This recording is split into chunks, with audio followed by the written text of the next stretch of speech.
الحمد للہ رب العالمین والصلاة والسلام علی رسولہ الکریم اما بعد فاعوذ باللہ من الشیطان الرجیم بسم اللہ الرحمن الرحیم وبینہما حجاب وعلی الاعراف رجال یعرفون کلا بسیماہم ونادوا اصحاب الجنة ان سلام علیکم لم يدخلوها وهم يطمعون صدق اللہ العظیم فجاء محمد سراج منیرا فصلوا علیہ کثیرا کثیرا سورۃ الاعراف آیت نمبر 46۔ ارشاد باری تعالیٰ ہے وبینہما حجاب، اور ان دونوں یعنی جنت والوں اور دوزخ والوں کے درمیان حجاب ہو جائے گا، ایک پردہ، ایک دیوار سی۔ وعلی الاعراف، اور اس مقام اور اس دیوار کی اونچی جگہ جو ہے اس کا نام اعراف ہے۔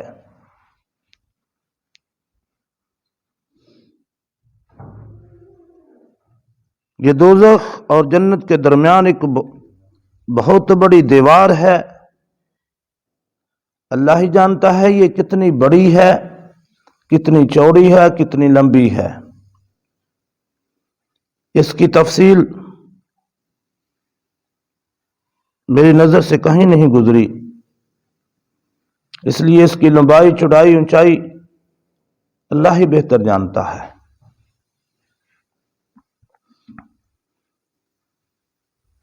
بعض دیواریں بڑی بڑی چوڑی ہوتی ہیں، جیسے قلعے کی دیواریں، اوپر سڑکیں بنی ہوتی ہیں، تو یہ کتنی چوڑی ہوگی، کتنی اونچی ہوگی۔ بہرحال یہ سورۃ الاعراف ہے، اور اسی مناسبت سے اسی سورت کو سورۃ الاعراف کہا جاتا ہے۔ اور اعراف ایک جگہ ہے دیوار کے اوپر۔ رجال، وہاں کچھ مرد ہوں گے، یعرفون کلا بسیماہم، وہ آدمیوں کے ان کی صورتوں سے پہچان لیں گے۔ وَنَادَوْا أَصْحَابَ الْجَنَّةِ، اور وہ اہل بہشت کو، اہل جنت کو پکار کر کہیں گے سلام علیکم، کہ تم پر سلامتی ہو۔ لم يدخلوها، یہ لوگ ابھی جنت میں داخل نہیں ہوئے ہوں گے۔ وَهُمْ يَطْمَعُونَ، لیکن وہ امید رکھتے ہوں گے۔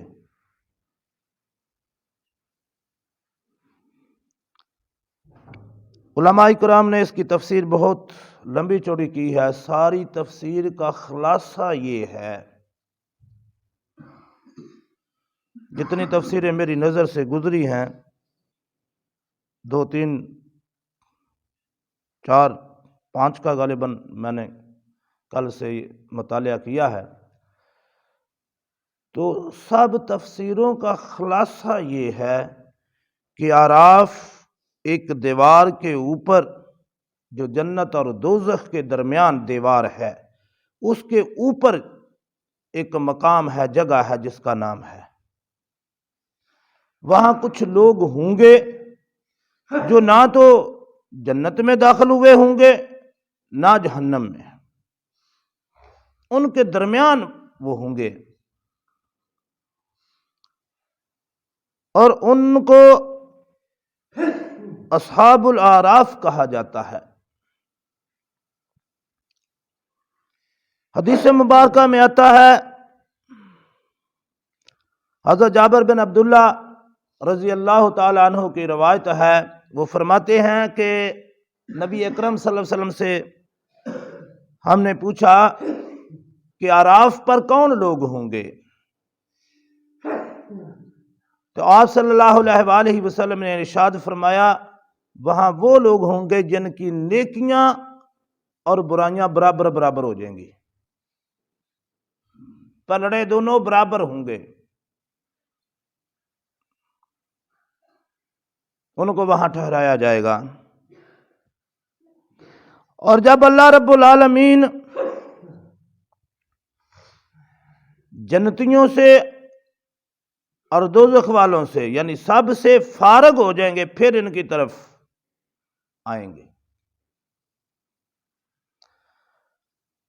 اور ایک دوسری روایت میں یہ بھی آتا ہے کہ وہ نوجوان جو باپ کی اجازت کے بغیر جہاد پر چلے گئے اور شہید ہو گئے، ان کو بھی وہاں ٹھہرایا جائے گا، کیونکہ باپ جنت کا دروازہ ہے۔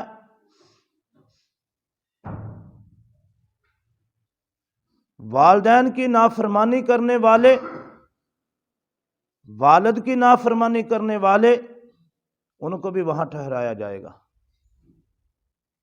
وہ ہوں گے تو شہید، لیکن باپ کی نافرمانی کی وجہ سے جنت میں داخلہ روک دیا جائے گا۔ اتنا بڑا مقام ہے باپ کا، لیکن کیونکہ وہ شہید ہوں گے دوزخ میں بھی داخل نہیں کیے جائیں گے۔ ایک حدیث مبارکہ میں آتا ہے یہ والدین کے خصوصی طور پر والد کے نافرمان جو بچے ہوں گے وہ بھی ٹھہرائے جائیں گے۔ بہرحال یہ وہ لوگ ہوں گے جو جنت اور دوزخ کے درمیان اعراف کی دیوار ہے اس کے اوپر جو ٹھہرائے جائیں گے، یہ اصحاب اعراف ہوں گے۔ اسی مناسبت سے اس سورت کا نام بھی سورۃ الاعراف ہے۔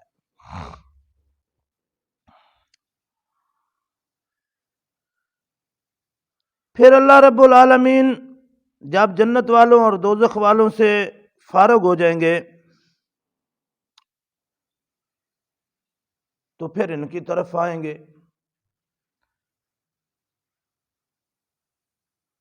تو اللہ رب العالمین ان کو ایک نہر میں نہلائیں گے جس کے دونوں کنارے جو ہیں وہ سونے اور موتیوں سے بنے ہوئے ہیں، وہ ایسی نہر ہوگی، اور اس کی مٹی جو ہے وہ مشک کی ہوگی، یعنی انتہائی کوئی خوشبودار اس کا پانی ہوگا، اور انتہائی خوبصورت وہ جگہ اور نہر ہوگی۔ اصحاب اعراف کو اس میں نہلایا جائے گا، ان کو کہا جائے گا کہ اس میں نہاؤ، شاید اس لیے کہ ان کے جو گناہ شناہ ہیں وہ صاف ہو جائیں، یہ اللہ کی مہربانی۔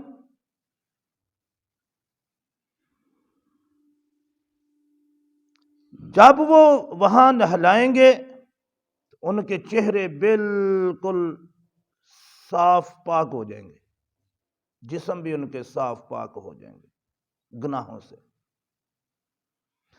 پھر اللہ رب العالمین ان سے فرمائیں گے ہاں تمہاری کوئی خواہش تمنا، کوئی طلب،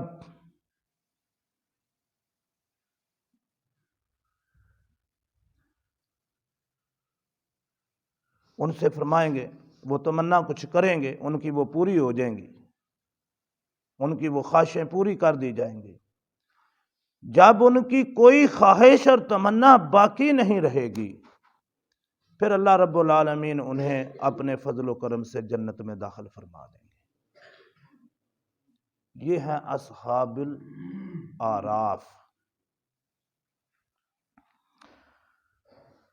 اچھا، جب یہ جنت والوں کو دیکھیں گے یعرفون کلم بسیماہم، ان کے چہروں سے وہ انہیں پہچان رہے ہوں گے کہ یہ فلاں ہے، یہ فلاں ہے، یہ فلاں ہے، یہ جنت میں داخل ہو گئے ہیں۔ تو پھر وہ انہیں پکاریں گے، وَنَادَوْا أَصْحَابَ الْجَنَّةِ، پھر وہ اہل جنت کو پکاریں گے، انہیں کہیں گے ان سلام علیکم، تم پر سلامتی ہو، انہیں سلام کریں گے۔ پہچان رہے ہوں گے، اور دوسری طرف چونکہ جنتیوں کو وہ پہچان رہے ہوں گے، ان کے چہرے جو ہیں وہ چمک رہے ہوں گے۔ حدیث مبارکہ میں بھی آتا ہے نا، جو بندہ نبی اکرم صلی اللہ علیہ وسلم اپنی امت کو ان کے وضو کے اعضاء سے پہچانیں گے۔ وضو کے اعضاء جو ہیں وہ سورج اور چاند کی طرح چمک رہے ہوں گے۔ یہ کوئی چھوٹی نعمت نہیں ہے، یہ وضو اور باوضو رہنا بہت بڑی فضیلت ہے۔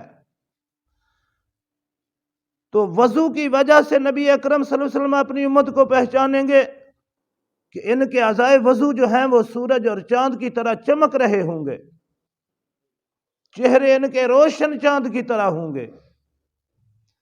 تو اسی طرح اصحاب الاعراف جو ہیں وہ پہچان لیں گے ان کے چہروں کی وجہ سے کہ یہ تو فلاں ہے، یہ فلاں ہے، کیونکہ اہل جنت کے چہرے چاند کی طرح چمک رہے ہوں گے، ان کے چہروں کے اوپر نور ہوگا۔ اور وہ جہنم والوں کو بھی پہچان لیں گے کیونکہ ان کے چہروں کے اوپر سیاہی ہوگی۔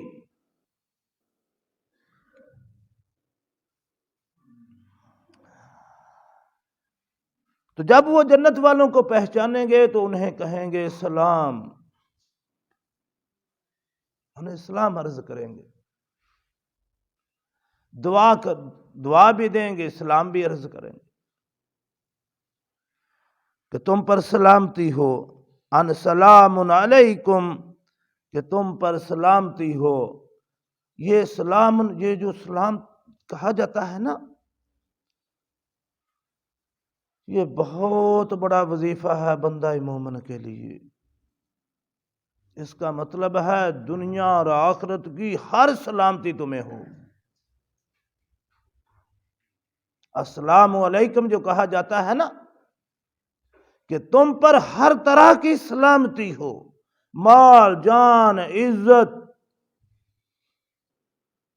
ہر طرح کی، دنیا کی بھی اور آخرت کی بھی ہر طرح کی سلامتی ہو۔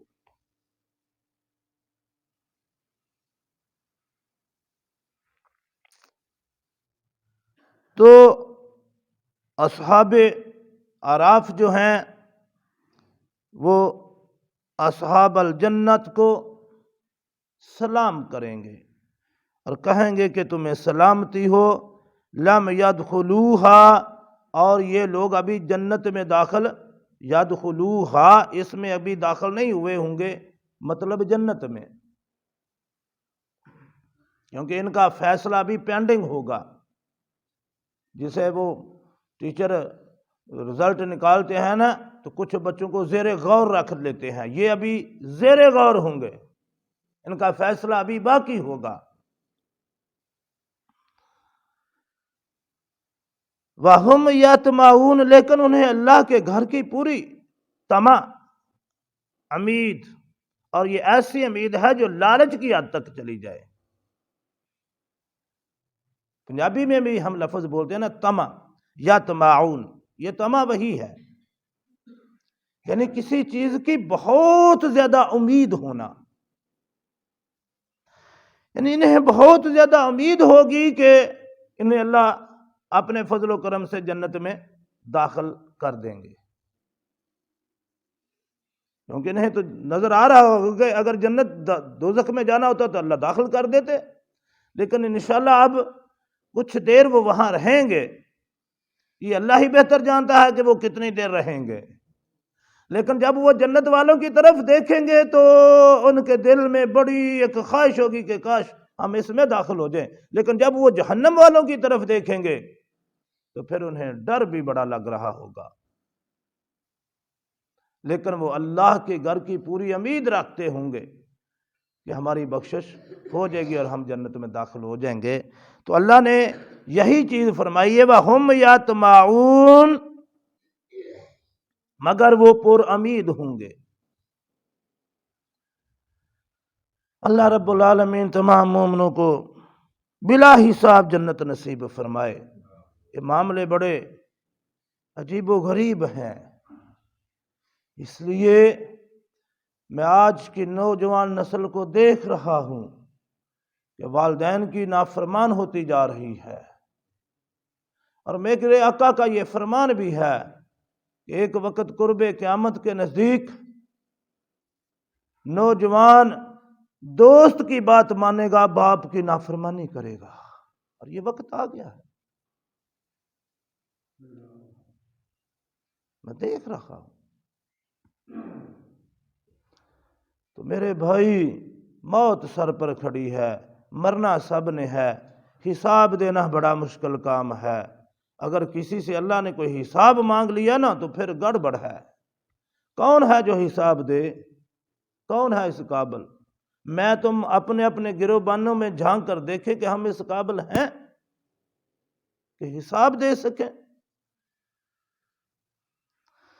اللہ معاف فرمائے، اللہ بخشش فرمائے۔ وما علینا الا البلاغ المبین۔